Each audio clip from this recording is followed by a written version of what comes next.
الحمد لله نحمده ونستعينه ونستغفره ونؤمن به ونتوكل عليه ونعوذ بالله من شرور أنفسنا ومن سيئات أعمالنا من يهده الله فلا مضل له ومن يضلله فلا هادي له ونشهد أن لا إله إلا الله وحده لا شريك له ونشهد أن سيدنا ومولانا محمدا عبده ورسوله أما بعد قال الله تبارك وتعالى في القرآن المجيد والفرقان الحميد فأعوذ بالله من الشيطان الرجيم بسم الله الرحمن الرحيم لن ينال الله لحومها ولا دماؤها ولكن يناله التقوى منكم وقال تعالى يا أيها الذين آمنوا ادخلوا في السلم كافة ولا تتبعوا خطوات الشيطان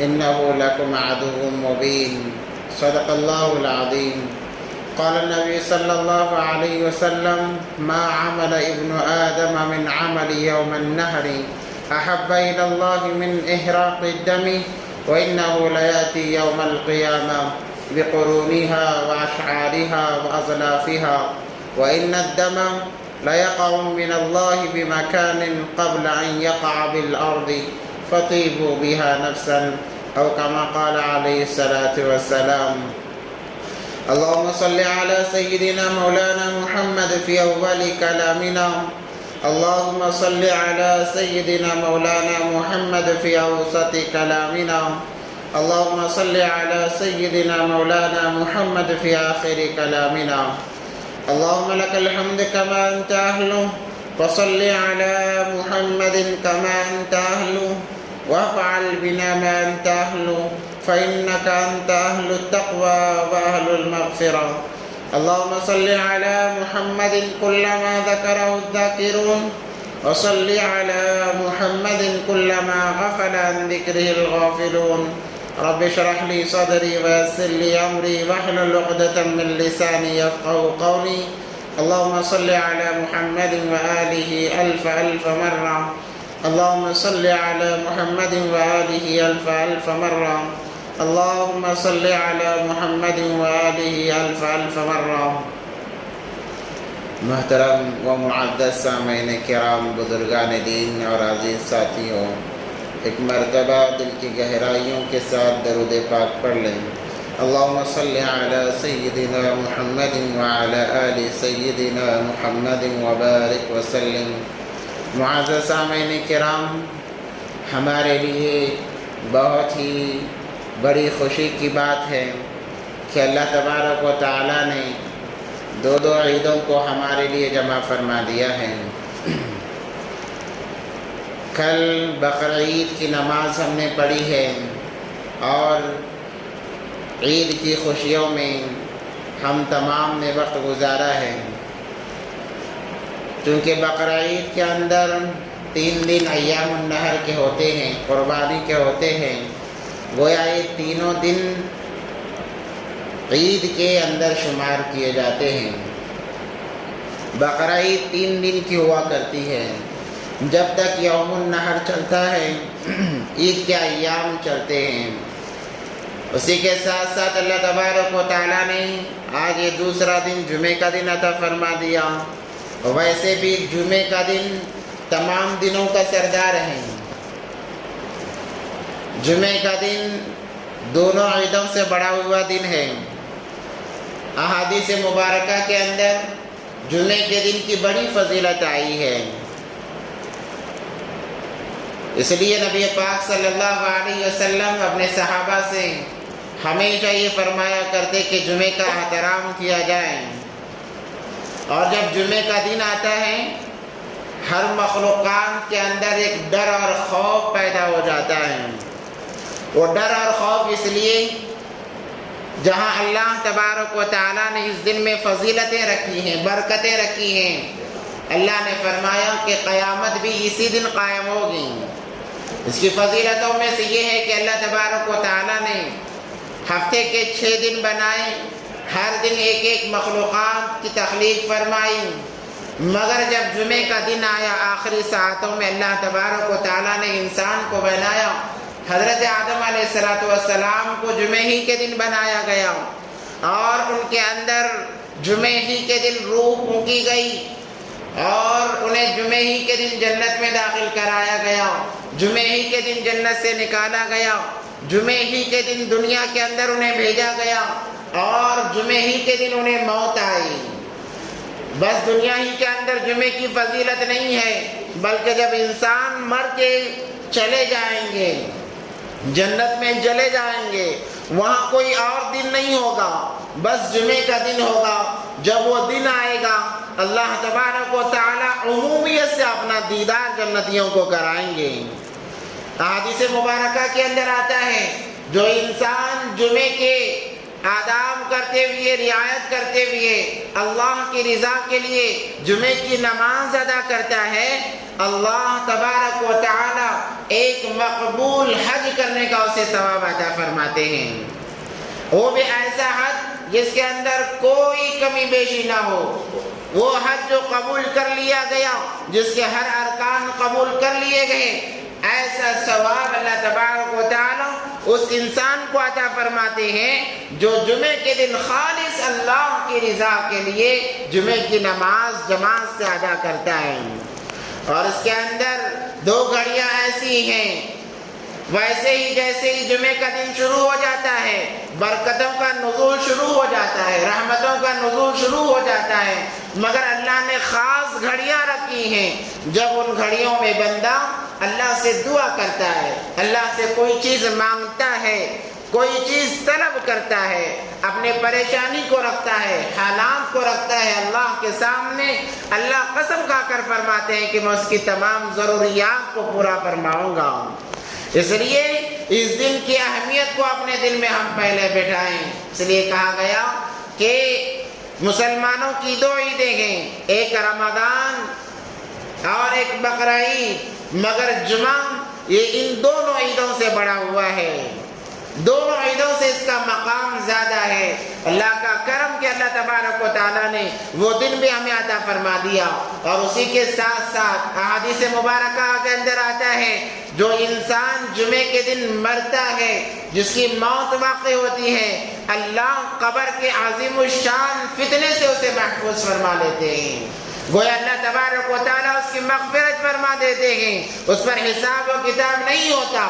اللہ تبارک و تعالیٰ جنت مقدر فرماتے ہیں جس کا انتقال جمعے کے دن ہوا کرتا ہے. اس لیے کثرت سے اس دن کے اندر ہمیں عبادتوں میں لگنا ہے اللہ کی طرف رجوع ہونا ہے اللہ کو راضی کرنے کے کام کرنا ہے ایک ایک سنتوں کو زندہ کرنا ہے. اس لیے کہا جاتا ہے کہ جمعے کی نماز کے لیے جب اذان دی جائے کوئی کام نہ کیا کرو کیونکہ یہ بڑے خوشیوں کا دن ہے. اب کام جو کرنا ہے نہ اذان سے پہلے اذان ہو گئی اب کوئی کام نہیں بس اب تیاری ہے جمعے کی نماز کی تیاری ہے نماز کے لیے اپنے آپ کو الگ تھلگ کر لیں اب دوسرا کوئی کام نہ ہو. قرآن کے اندر صراحتاً اللہ تبارک و تعالیٰ نے فرمایا یا ایھا الذین آمنوا اے ایمان والو اے مسلمانوں اے مجھ پر ایمان لانے والو اذا نودی للصلاۃ جب جمعے کے لیے تمہیں پکارا جائے بلایا جائے آواز دی جائے اذا نودی للصلاۃ من یوم الجمعہ جمعے کے لیے خاص کر کے اللہ تبارک و تعالیٰ نے یہاں نام لے کر تاکید فرمائی ہے ورنہ دیگر اوقات میں اللہ نے جہاں نماز کا حکم دیا کہا اقیموا الصلاۃ وآتوا الزکاۃ اقیموا الصلاۃ وآتوا الزکاۃ مگر جمعے کا دن آیا اذا نودی للصلاۃ من یوم الجمعہ جب تمہیں پکارا جائے جمعے کے لیے تو تمام کاموں کو چھوڑ دو تمام کاموں سے الگ ہو جاؤ فَاسْعَوْا إِلَىٰ ذِكْرِ اللَّهِ مفسرین اکرام فرماتے ہیں کہ اب اللہ نے کہا اب سوچنے کی بات نہیں بغیر سوچے سمجھے اللہ کے گھروں کی طرف چل پڑو فَاسْعَوْا إِلَىٰ ذِكْرِ اللَّهِ اور تاکید فرمائی وَذَرُوا الْبَيْعَ اللہ نے کہیں بھی کسی وقت میں کام کے چھوڑنے کی تاکید نہیں کی ہے کہ فلاں وقت میں کام کو چھوڑ دو فلاں وقت میں کام نہ کرو مگر جہاں جمعے کو خاص کیا وہیں پر، کیونکہ اگر صرف یہ کہا جاتا کہ جب تمہیں جمعے کے لیے بلایا جائے تو آ جاؤ، لوگ کام کرتے ہوئے آتے، کاموں میں مشغول ہو جاتے اور بہت سارے بہانے بنایا کرتے۔ اللہ نے کہا وَذَرُوا الْبَيْعَ، جب بلا دیا گیا، آواز کانوں میں آ گئی، اب کام کرنے کی بھی ضرورت نہیں ہے، ایسا نہیں ہوگا چلو جمعے کے لیے جا ہی رہے ہیں تو چلتے چلتے کچھ کاروبار کر لیں۔ حرام لکھا ہے علماء کرام نے، چلتے چلتے جمعے کے لیے آتے آتے کاروبار نہیں کر سکتے، کاروبار کو چھوڑ کر آنا پڑے گا۔ وَذَرُوا الْبَيْعَ، اللہ تبارک و تعالیٰ نے قرآن کے اندر وضاحت فرمائی، یہ اسی دن کی فضیلت کو بتانے کے لیے ہے کہ جمعے کا مقام اللہ کے دربار میں کیا ہے، اللہ کے نزدیک کتنا بڑا جمعے کا مقام ہے۔ اس لیے کہا اللہ تبارک و تعالیٰ نے کہ جنتیوں کو جنت کے اندر ایک دن اللہ اپنا دیدار کرائیں گے ہر ہفتے، اور وہ دن ہوگا جمعے کا دن۔ جمعے کا دن جیسے ہی آئے گا تمام جنتی جنتیوں سے اپنے جنتوں سے باہر نکلیں گے اور ایک بڑے میدان میں جمع ہوں گے۔ اللہ تبارک و تعالیٰ تمام جنتیوں کو ایک وقت میں اپنا دیدار کرائیں گے، اور اس دیدار کی خوشی اتنی ہوگی، لذت اتنی ہوگی کہ سارا ہفتہ جنتی اس دیدار کی لذت کو محسوس کریں گے اور انتظار کریں گے کہ دوسرا جمعہ کب آئے گا۔ الغرض اللہ تبارک و تعالیٰ نے وہ فضیلت بھی ہمیں عطا فرما دی ہے کہ اللہ تبارک و تعالیٰ نے ہمیں عید کے ایام میں سے اس میں سے ایک دن جمعے کا دن بھی دے دیا، اس لیے کہ اللہ تبارک و تعالیٰ ہر انسان کو کامیاب کرنا چاہتے ہیں۔ اللہ چاہتے ہیں بندہ میرے لیے خالص ہو جائے، میرے لیے خاص ہو جائے، اس کا چلنا پھرنا اٹھنا بیٹھنا تمام چیزیں میرے لیے ہو جائے۔ اور یہ مثالیں ہیں، اور یہ عید کے جو ایام گزر رہے ہیں، حضرت ابراہیم علیہ السلام کے واقعات کو ہم نے سنا، انہوں نے جیسے اپنے تمام خواہشات کو دفنا دیا، کہا ان صلاتی و نسکی و محیای و مماتی للہ رب العالمین، اے اللہ یہ دن رات ہی کیا، میرا جینا مرنا نمازیں ہر ایک چیز یہ اللہ تیرے لیے قربان ہے، تیرے لیے ہے، میرے لیے کچھ نہیں ہے، اللہ تیرے لیے میں ہر ایک چیز کو لگانے کے لیے تیار۔ اور لگا کے بتایا حضرت ابراہیم علیہ السلام، اللہ کو وہ ادا اتنی پسند آئی کہ اللہ نے رہتی دنیا تک کہا کہ اے انسانوں جب تک تمہاری سانسیں ہیں میری خلیل کی سنت کو زندہ کرتے رہو، زندہ کرتے رہو۔ ایسا نہیں ہوگا کہ چلو ایک بقرعید منا لی، ایک مرتبہ سنت کو زندہ کر دیا، اگلی بات کرنے کی کیا ضرورت ہے؟ کہ جب تک تمہاری سانسیں باقی ہیں اللہ نے طاقت دی ہے میرے خلیل کی سنت کو دہراتے رہنا پڑے گا۔ اگر نہیں دہراؤ گے ایمان سے نکل جاؤ گے، ایمان تمہارا ختم کر دیا جائے گا۔ کیا ادا اللہ کو پسند آئی ہے، کیا طریقہ کار اللہ کو پسند آیا ہے؟ اللہ کو کوئی ایک چیز بھی پسند آ جائے اللہ تبارک و تعالیٰ اس چیز کو قیامت تک باقی رکھتے ہیں، عبرت کے لیے، تاکہ انسان دیکھ کر اپنے آپ کو سنبھالے، انسان اپنے آپ کو سنبھالے۔ ہم جانور بڑے شوق سے قربان کرتے ہیں، مگر جاتے جاتے جانوروں نے بھی کیا بہترین ہمیں سبق دے دیا ہے۔ جانور ہم کتنے دن پہلے خریدتے ہیں؟ 4 دن 5 دن یا 8 دن، کوئی تو 1 دن پہلے خریدتا ہے، بس اپنا سمجھ کر اسے کچھ کھلاتا پلاتا ہے، مگر جب عید کی نماز ہو جاتی ہے اس کے سامنے چوری تیز کی جاتی ہے، تلوار چاقو کو تیز کیا جاتا ہے، اسے پتہ چل جاتا ہے کہ اب میری گردن پر یہ چوری چلنے والی ہے، مگر بغاوت نہیں کرتا، کہتا ہے اے انسان تو نے مجھے خریدا ہے، اب تو میرا مالک ہے، تو جو چاہے گا میں اس کے لیے ویسا کرنے کے لیے تیار۔ ایک دن کی روزی کھا کر جانور اپنے آپ کو مالک کے حوالے کر دیتا ہے اور قربان ہونے کے لیے تیار ہو جاتا ہے، ورنہ اللہ نے جانوروں کے اندر بہت طاقت رکھی ہے۔ یہ گائے اونٹ بیل بلکہ دمبا اگر وہ بھی اپنی طاقت کو صحیح معنوں میں استعمال کرے انسان سے زیادہ طاقتور ہے، مگر وہ جانور اپنے آپ کو انسان کے تابع کر دیتا ہے۔ کیوں کہ انسان میں نے تیرے ذریعے سے رزق حاصل کیا ہے، تو نے مجھے کھلایا ہے، تو نے مجھے پلایا ہے، اب فی الحال تو میرا مالک ہے، تو جیسا چاہے گا ویسا ہی ہوگا۔ میں بغاوت نہیں کروں گا۔ ایک دن کی روزی کھا کر ہم ذریعہ بنے ہیں، کھلانے والے تو اللہ ہیں، ہم ذریعہ بنے ہیں انہیں کھلانے کا۔ وہ جانور کہتا ہے ایک دن میں نے تیری روزی کھائی ہے، اب میں تیرا غلام ہوں، تو جو چاہے کر۔ سامنے چاقو تیز کی جا رہی ہے، اسے پتا ہے کہ تھوڑی دیر میں یہ چاقو گردن پر چلے گی، بغاوت نہیں کرتا، خاموش پڑا رہتا ہے، یہاں تک کہ وہ مالک اس کے گردن پر اس چھری کو چلا دیتا ہے۔ یہ ہمارے لیے عبرت کا مقام ہے۔ 4 دن 5 دن 1 یا 2 دن جس جانور نے ہمارے ذریعے سے روزی حاصل کی وہ ہمارا اتنا وفادار۔ اب ذرا ہم سوچیں کتنے سالوں سے اللہ کی روزی کھا رہے ہیں، ہم اللہ کے کتنے وفادار ہیں، ہم نے اللہ سے کتنی وفاداری کی ہے۔ جس نبی پاک صلی اللہ علیہ وسلم کے صدقے میں ہم جی رہے ہیں، ہم نے اس نبی کی کتنی وفاداری کی ہے۔ ہم ذرا تنہائی میں بیٹھ کر سوچیں، وہ جانور جو 1 یا 2 دن چرانے پر اتنا وفادار بنتا ہے، کیا ہم ان جانوروں سے بدتر بن گئے؟ آج بھی ہم اللہ کے لیے اپنا سب کچھ قربان کرنے کے لیے تیار نہیں ہیں۔ وقت مانگا جاتا ہے نماز کے اوقات میں، وقت دینے کے لیے تیار نہیں۔ اللہ سال میں 1 مرتبہ مال مانگتے ہیں، مال دینے کے لیے تیار نہیں۔ قربانی مانگتے ہیں، قربانی دینے کے لیے تیار نہیں۔ دیکھو اللہ مانگتے ہیں، لیتے نہیں ہیں۔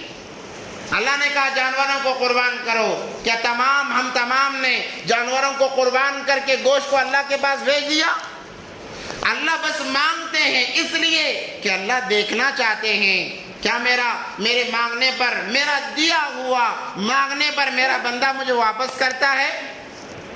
اس لیے اللہ نے فرمایا لَن يَنَالَ اللَّهَ لُحُومُهَا وَلَا دِمَاؤُهَا وَلَكِنْ يَنَالُهُ التَّقْوَىٰ مِنْكُمْ۔ اے میرے بندو، میرے پاس نہ خون آتا ہے، نہ گوشت آتا ہے، نہ کھالیں آتی ہیں، تمام تو تمہاری استعمال کی چیزیں ہیں، تم ہی استعمال کرتے ہو۔ میں تو بس تمہارا تقویٰ دیکھنا چاہتا ہوں، تمہارے دل کے اندر دل کی کیفیت کو دیکھنا چاہتا ہوں، تاکہ اس کیفیت کو ذریعہ بنا کر تمہاری مغفرت کر دوں، اس کیفیت کو ذریعہ بنا کر تمہارے تمام گناہوں کو معاف کر دوں۔ اللہ اس کیفیت کو دیکھنا چاہتے ہیں کہ بندہ کر رہا ہے کس کے لیے، دل میں کیا کیفیت ہے، دل میں کیا کیفیت ہے۔ سالوں سے ہم اللہ کی روزی استعمال کر رہے ہیں، اللہ جب جب مانگتے ہیں ہم منہ پھیر لیتے ہیں، کہتے ہیں کہ یہ میرا ہے، یہ میرا ہے، میں کیسے لگاؤں، میں کیسے خرچ کروں۔ میرے بھائیو ہمارا کچھ نہیں ہے، جو کچھ ہے وہ اللہ کا ہے۔ اللہ جب مانگتے ہیں، بندہ جب دیتا ہے، اللہ لیتے تو نہیں بلکہ اسے دگنا یا 4 گنا بلکہ 10 گنا اللہ تبارک و تعالیٰ بڑھا کر دے دیتے ہیں۔ ہم نے ایک جانور خریدا 10-15 ہزار کے اندر، تو آپ یہ نہ سوچیں کہ 10-15 ہزار ہمارے اکاؤنٹ میں سے کم ہو گئے سال کے ختم ہونے سے پہلے، بلکہ بعض مرتبہ دوسرے لمحے میں اللہ تبارک و تعالیٰ اس کا دگنا دنیا میں دے دیتے ہیں۔ جب انسان ایک اللہ کے نام پر لگاتا ہے، 1 روپیہ 1 پیسہ اللہ کے نام پر لگاتا ہے، اللہ تبارک و تعالیٰ 10 دنیا میں دیتے ہیں۔ مرنے کے بعد کوئی حساب نہیں ہے، کتنا دیں گے اللہ بہتر جانتے ہیں، مگر دنیا کے اندر 10 جب تک اسے نہ ملا، اس نے استعمال نہ کیا، اسے موت نہیں آتی۔ مشہور واقعہ ہے حضرت رابعہ بصریہ رحمت اللہ علیہا کا، کہ وہ بڑی مجاہدہ عورت تھی، فقر و فاقے سے انہوں نے زندگی گزاری، اللہ کے لیے انہوں نے اپنا سب کچھ لگا دیا۔ جب وہ رات کے کام سے فارغ ہو جاتی، اپنے شوہر سے اجازت مانگتی، آپ کو میری ضرورت ہے؟ پوچھا جاتا کیوں؟ کہ اگر ضرورت نہیں تو میں اپنے مالک کے دربار میں جانا چاہتی ہوں۔ شوہر کہتا کہ ضرورت نہیں، تو ساری رات کھڑے ہو کر اللہ کے دربار میں عبادت کرتی، منت و سماجت کرتی۔ شوہر کا بھی انتقال ہو گیا، اب بالکل فارغ ہو گئی، ساری رات کھڑے ہو کر اللہ کے سامنے روتی۔ ایک مرتبہ انہوں نے روزہ رکھا، فقر و فاقے کے حالات ہمیشہ ان کے ساتھ ہوا کرتے ہیں، کھانے کو کچھ نہ ملا، پانی سے افطار کر لیا، دوسرے دن تیسرے دن کہیں سے گھر میں کچھ بنا پڑا ہوا تھا، اس کو جمع کر کے پیسا گیا، 1 روٹی بنائی گئی تاکہ کچھ کھا لیں، آج تیسرا دن ہے۔ جب کھانے کے لیے پہلا لقمہ اٹھایا، ایک فقیر گزر رہا تھا، اس نے کہا کوئی گھر میں ہے وہ اللہ کے لیے مجھے روٹی دے دے، میں کئی دنوں کا بھوکا ہوں۔ وہ لقمہ منہ کے قریب کرنا تھا، جیسے ہی اللہ کے نام کا واسطہ کانوں میں پڑا، اس لقمے کو نیچے رکھا اور باندی سے کہا جاؤ اس فقیر کو دے دو۔ باندی کہنے لگی آقا یہ کیا معاملہ ہے، آپ خود 3 دن سے بھوکی ہیں اور آج کہیں سے جمع کر کے ایک روٹی بنائی گئی، آپ کھا لیتی تاکہ کچھ طاقت آتی، عبادت کرنے میں لذت محسوس ہوتی۔ کہا یہ بھی اٹھا کر دے دوں، اپنا کچھ خیال کر لیتی۔ کہنے لگی کہ اللہ کے نام پر پوچھا گیا ہے اور ایسا ہو نہیں سکتا کہ میرے پاس کچھ موجود ہو اور اللہ کے نام پر سوال کیا جائے اس کو میں اپنے پاس رکھوں۔ اٹھا کر دے دیا اور دے کر ایمان یقین کتنا مضبوط۔ باندی سے کہنے لگی گھبرا نہیں، اب تھوڑی دیر میں انتظام ہو جائے گا۔ دسترخوان لگائی ہے، بیٹھی ہیں ویسی کی ویسی بیٹھی ہیں۔ خادمہ کہنے لگی ہو سکتا ہے 3 دن کے فاقے کی وجہ سے دماغ پر اثر پڑ گیا ہے، دسترخوان اٹھایا نہیں، کھانے کو تو کچھ نہیں ہے پھر بھی دسترخوان لگائے بیٹھی ہیں، دماغ پر اثر پڑ گیا ہے، ان کا دماغ کمزور ہوتا چلا جا رہا ہے، ابھی بھی انتظار میں بیٹھی ہیں۔ پوچھا مالکہ کیا یہ دسترخوان اٹھا دوں؟ کہنے لگی کہ نہ، میں نے ابھی اللہ کے نام پر دیا ہے، اللہ 10 مجھے دنیا میں دے گا اور اسی کا میں انتظار کر رہی ہوں۔ باندی کہنے لگی کیا عجیب عورت ہے کہ جو کچھ تھا وہ تو دے دیا پھر بھی دسترخوان پر انتظار کر رہی ہیں۔ الغرض کچھ وقفہ گزرا، ایک وزیر آیا اور 5 روٹیاں لے کر آیا، آ کر دروازہ کھٹکھٹایا، پوچھا گیا کون؟ فلاں بادشاہ نے بھیجا ہے، روٹیاں دی ہیں۔ کہا کتنی ہیں؟ کہا 5 ہیں۔ کہنے لگی جاؤ اسے کہو کہ میری نہیں کسی اور جگہ چلا جائے۔ باندی بے تحاشا مجبور ہو گئی اپنی مالکہ سے کہنے کے لیے کہیں سے روٹیاں آئی، 3 دن کا فاقہ ہے، اللہ کی طرف سے کچھ آیا ہے، اس کو بھی انکار کر دیا۔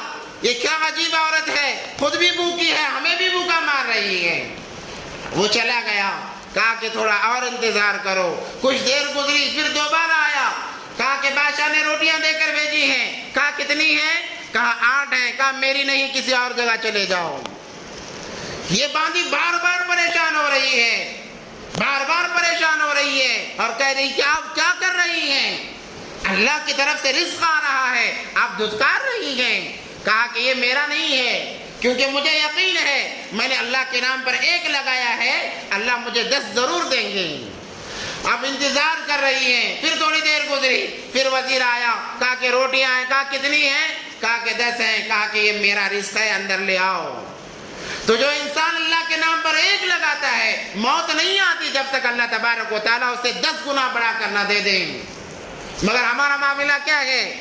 ہم قربانی کے لیے بھی جی چراتے ہیں، کہتے ہیں کہ میرے پاس وسعت نہیں ہے، میں جانور خرید نہیں سکتا، میں حصہ نہیں لے سکتا۔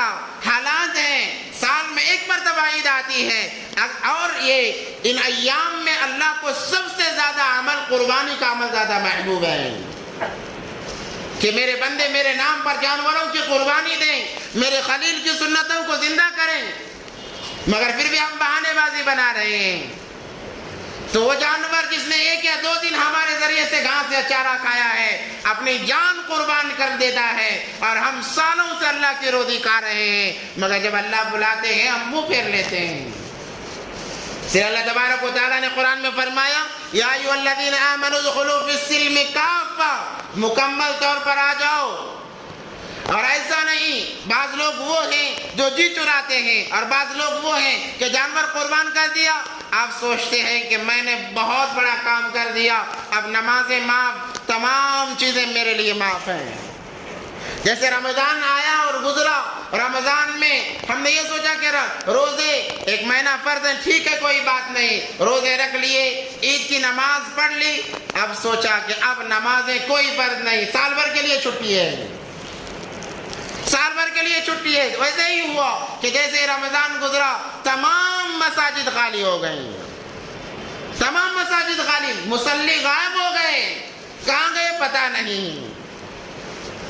کہ وقتی طور پر عبادتیں خاص نہیں ہوا کرتی ہیں، اور جب وقت آتا ہے ان وقتوں میں عبادت کر کے باقی اوقات میں چھوڑ دینے والا انسان کامیاب نہیں ہوتا۔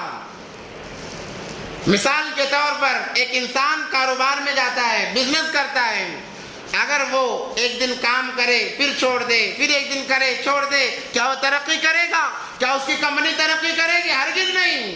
اور دوسرا انسان وہ ہے جو لگاتار محنت کر رہا ہے، کبھی ناغہ نہیں کرتا، وہ دن بدن ترقی کرتا جائے گا، اللہ تبارک و تعالیٰ اسے ترقی کی راہوں پر گامزن کریں گے۔ ویسے ہی جو انسان لگاتار جو اعمال ہیں کرنے کے، ایمان والوں کے لیے، مسلمانوں کے لیے جو شریعت مطہرہ کی طرف سے اعمال متعین کیے گئے ہیں، ان اعمال میں کیا ہے؟ دن میں 5 وقت کی نمازیں، دن میں 5 وقت کی نمازیں ہیں، اور اگر موقع ملا صدقہ خیرات ہے، بھلائی کے کام ہیں، مگر نمازیں تو فرض ہیں۔ اگر ان نمازوں کو انسان باقاعدہ پابندی کے ساتھ لگاتار مرتے دم تک پڑھتا رہا، وہی انسان کامیاب ہے۔ اور جو انسان پکڑ چھوڑ کرتا ہے، کبھی پڑھ لیا کبھی چھوڑ دیا، اس پر کامیابی کے وعدے نہیں ہیں۔ ہاں اللہ چاہے معاف کر دے، ورنہ پکڑ کرے وہ اللہ کے لیے ہے، مگر مستقل انسان کو ان عبادات پر جمے رہنا ہے۔ اسی لیے نمازیں 5 فرض کر دی گئی، اب ان نمازوں کو مستقل مرتے دم تک پڑھتے رہنا ہے۔ ایسا نہیں کہ آج عید کا دن تھا آج پڑھ لی، دوسرا عید کا دن ختم ہو گیا ان نمازوں کو چھوڑ دیا۔ چند سنتیں ہیں، سنتوں کو عید کے ایام میں اپنا لیا، باقی دنوں میں چھوڑ دیا، ایسا نہیں ہے۔ ایک بدو دیہاتی آئے نبی پاک صلی اللہ علیہ وسلم کے پاس میں، اور آ کر کہنے لگے کہ آپ ہی محمد ہیں صلی اللہ علیہ وسلم؟ کہا کہ ہاں، میں چند سوالات کرنے والا ہوں، اس کا جواب اگر صحیح ملا تو میں ایمان لے آؤں گا یا انہی کو مستقل کروں گا۔ نبی پاک صلی اللہ علیہ وسلم نے کہا کہ بتاؤ کیا پوچھنا چاہتے ہو؟ انہوں نے کہا مسلمان ہونے کے لیے کیا کرنا چاہیے؟ کہا کلمہ پڑھنا چاہیے، کلمہ پڑھ لیا۔ اب جنت میں جانے کے لیے کیا کرنا ہے؟ کہا کہ دن میں 5 وقت کی نمازیں پڑھنا ہے۔ اس نے کہا کہ اچھا، اور پھر کیا کرنا ہے؟ اگر اللہ نے تجھے طاقت دی ہے حج بیت اللہ کی طرف جانے کی تو حج کر سال زندگی میں 1 مرتبہ، اگر طاقت نہیں ہے تو کوئی بات نہیں۔ اور جب رمضان آئے، 1 مہینے کے روزے فرض ہیں، اگر تجھ پر زکوٰۃ ہے، سال کے گزرنے پر زکوٰۃ تجھے نکالنا پڑے گا، اور تجھے اور اللہ طاقت دیتا ہے تو دوسرے خیر خیرات کے کام کر، اللہ خوش ہو جائیں گے۔ اس نے کہا بس اتنا ہی کرنا ہے؟ کہا کہ ہاں اتنا ہی کرنا ہے، تو میں جنت میں چلا جاؤں گا؟ کہا کہ ہاں جنت میں چلے جاؤ گے۔ اس دیہاتی نے کہا میں قسم کھاتا ہوں دن میں 5 وقت کی نماز بغیر ناغہ پڑھوں گا، کبھی نہیں چھوڑوں گا، اور سال میں 1 مہینہ روزے رکھوں گا۔ ویسے تو میں غریب ہوں، زکوٰۃ کا کوئی معاملہ نہیں، حج کا کوئی معاملہ نہیں، بس میں اتنا ہی کروں گا، نہ اس سے زیادہ کروں گا نہ اس سے کم کروں گا۔ اور وہ چلنے لگا۔ نبی پاک صلی اللہ علیہ وسلم نے صحابہ سے فرمایا اے میرے صحابہ، دنیا میں جنتی کو دیکھنا چاہتے ہو؟ کہا کہ ہاں دیکھنا چاہتے ہیں۔ نبی پاک صلی اللہ علیہ وسلم نے فرمایا کہ یہ دیکھو، یہ جنتی جا رہا ہے، یہ جنتی جا رہا ہے۔ کیا فضیلتیں ہیں عبادات پر جمنے پر اللہ کی طرف سے، مگر ہم لوگ ہیں کہ دنیا میں مست ہم چاہتے ہیں، ہم نے قربانی دے دی ہمیں نجات دلا دے گی، ہم نے روزے رکھ لیے نجات دلا دے گی۔ بہت افسوس کی بات ہے، مالک بن دینار رحمۃ اللہ علیہ کا ایک واقعہ مشہور ہے کہ ان کے ایمان کی طرف آنے کا ایک واقعہ کتابوں میں لکھا ہوا ہے۔ پہلے وہ شرابی کبابی تھے، شراب کی حالت میں زندگی گزرا کرتی۔ ان کی ایک بیٹی تھی جس سے بے انتہا محبت کیا کرتے تھے، بہت محبت کیا کرتے تھے۔ اتفاق سے اس کا انتقال ہو گیا، وہ مر گئی۔ دل پر ہمیشہ ایک بوجھ سا رہتا، ایک بھاری پن رہتا کہ جسے میں سب سے زیادہ چاہا کرتا تھا وہ بیٹی مجھ سے جدا ہو گئی۔ اسی حالت میں اور زیادہ پینا انہوں نے شروع کر دیا۔ ایک دن انہوں نے خواب دیکھا کہ خواب دیکھ رہے ہیں، ایک طرف جنت ہے اور ایک طرف جہنم ہے، اور یہ جنگل بیابان میں چلتے جا رہے ہیں۔ جب بہت دور چلے گئے تو ایک بہت بوڑھا آدمی، کمزور لاغر، جو لکڑی کے بغیر چل نہیں سکتا، ویسا بوڑھا آدمی ملا۔ اور جب چلے تو ایک پیچھے سے بڑا زبردست اژدہا، جسے دیکھنے پر انسان موت کے منہ میں چلا جائے، ویسا عزا ان کا پیچھا کرنے لگا. یہ بھاگنے لگے. بھاگتے بھاگتے انہیں کوئی کہیں سہارا نہیں ملا. دوبارہ بھاگتے بھاگتے دیکھا کہ وہی بوڑھا انسان کھڑا ہوا ہے. انہوں نے جا کر مدد مانگی. کہا ایک بہت بڑا عزا میرے پیچھے پڑا ہے, آپ میری کچھ مدد کر دو. اس نے کہا کہ میں اتنا کمزور ہوں کہ لکڑی کے سہارے سے کے بغیر چل نہیں سکتا, میں کیا تمہاری مدد کر سکتا ہوں. ہاں البتہ ایک جگہ میں بتا سکتا ہوں, وہاں اگر جاؤ گے مسلمانوں کی کچھ امانتیں رکھی ہوئی ہیں, ہو سکتا ہے تمہاری بھی امانت وہاں پر ہو اور وہ تمہارے لیے کام آ جائیں. انہوں نے کہا کہ کس طرف جانا ہے. ایک پہاڑ کی چوٹی پر انہوں نے اشارہ کیا. وہ دوڑے ہوئے گئے. جا کر دیکھا عزا بھی پیچھے سے ہمیشہ لگا ہوا ہے. دیکھا کہ ایک طرف آگ دہک رہی ہے, آگ کے شعلے بھڑک رہے ہیں, اور اس طرف جو جاتا ہے اسے کھینچ کر اس آگ میں ڈالا جا رہا ہے. اور ایک طرف ایک گھر ہے, بہت عمدہ گھر ہے, جہاں سے خوشبویاں آ رہی ہیں اور بہت ساری کھڑکیاں ہیں. ان کھڑکیوں میں بہت ساری بچیاں نظر آ رہی ہیں. انہوں نے آگ سے اپنے آپ کو بچا کر اس گھر کی طرف جانا چاہا, اور ان کھڑکیوں پر انہوں نے نظر دوڑائی کہ دیکھیں میری کوئی امانت یہاں پر مجھے مل جائے. انہیں کوئی امانت نظر نہیں آئی. بہت مایوس ہوئے کہ ہو سکتا ہے اب میرا وقت ختم ہو گیا, یہ عزا مجھے ختم کر دے گا. کہ دیکھا ایک آواز آئی ابا کہہ کے پکارنے کی. اس طرف متوجہ ہوئی, دیکھا ان کی بیٹی ہے, اور ان کی بیٹی بالکل قریب آئی اور آ کر کہنے لگی کہ ابا جان آپ اتنا کیوں گھبرائے ہوئے ہیں. انہوں نے کہا کہ ایک بہت بڑا عزا میرے پیچھے لگا ہوا ہے, وہ اگر میری مدد نہ کی گئی تو مجھے کھا لے گا, مجھے بچا لو. انہوں نے اس بچی نے کہا کہ ابا جانتے ہیں آپ کا حال کس لیے ہوا ہے. کہا کہ بیٹی بتا دے کس لیے ہوا ہے. کہا کہ یہ آپ کے برے اعمال ہیں جو آپ کا پیچھا کر رہے ہیں, یہاں تک پیچھا کریں گے جہاں تک کہ آپ کو جہنم میں نہ ڈال دیں. وہ اللہ کا احسان ہوا کہ اللہ تبارک و تعالیٰ نے مجھے دنیا سے جلدی اٹھا لیا اور آپ کی مغفرت کے لیے مجھے باقی رکھا, اور مجھ سے کہا کہ جب تیرا باپ آئے تو اس کی مغفرت کے لیے دعا کرنا, میں تیری دعا پر اس کی مغفرت کر دوں گا. اے میرے ابا, آپ گناہوں کو آپ نے گناہ اتنے کیے ہیں, گناہ کر کر کے آپ نے اس عزے کو اتنا مضبوط بنا لیا ہے کہ وہ ہر ایک کو کھانے کے لیے تیار ہے. پوچھا وہ بوڑھا آدمی کون تھا. کہا کہ ابا جان وہ بوڑھا آدمی آپ کے اعمال ہیں, اچھے اعمال ہیں, آپ کے اچھے اعمال اتنے کم ہیں کہ وہ اعمال آپ کو اس عزے سے بچا نہیں سکے. ہاں البتہ آپ کے اعمال نے اتنا کر دیا کہ آپ کو یہاں کا راستہ بتا دیا. اگر آپ کے اعمال اتنے نہ ہوتے تو آپ اس آگ کے حوالے کر دیے جاتے ہیں. اور اس کے بعد میں اس بچی نے کہا کہ ابا جان کیا اب تک وہ وقت نہیں آیا کہ آپ اللہ کے لیے اپنے آپ کو فارغ کر لیں, یا آپ اپنے آپ کو اللہ کے لیے وقف کر دیں, کیا وہ وقت نہیں آیا. اتنا کہہ کر ان کی نیند ختم ہو گئی. وہ اٹھے ہیں, اللہ سے توبہ کی ہے, رو رو کر گڑ گڑا سے اللہ سے معافی مانگی ہے. اللہ نے وہ مقام دیا کہ وہ دنیا کے ولیوں کے سردار بن کر دنیا سے گئے ہیں, جن کا نام جب لیا جاتا ہے بڑے پیار و محبت سے مالک بن دینار رحمت اللہ علیہ کہہ کے لیا جاتا ہے. اس لیے انسان جب گناہ کرتا ہے, گناہ کی وجہ سے انسان جہنم کے اندر اعضاءوں کو پیدا کرواتا ہے یا ان کو غذا پہنچاتا ہے. جب اعمال کرتا ہے خیر کے لیے, اللہ کے لیے, تو جنت کے اندر محلات کو تعمیر کرتا ہے. اس لیے میرے بھائیو ہمارے پاس وقت ہے, موت سے پہلے یہ وقت ہے, اس کو غنیمت سمجھیں. چند دنوں میں خاص کام کر کے اپنے آپ کو فارغ نہ سمجھیں. ہمیں دین کے کام کرنا ہے, مستقل کرنا ہے, جب تک موت نہیں آتی تب تک کرنا ہے. اگر اس وقت تک کرتے رہیں گے اللہ کی ذات سے امید یہ اعمال ہمیں جنت تک پہنچائیں گے, ہمارا ہر کام ہمارے لیے آسان ہوگا. اللہ سے دعا ہے کہ ہم تمام کو ان باتوں پر عمل کی توفیق عطا فرمائے. وآخر دعوانا الحمدللہ رب العالمین.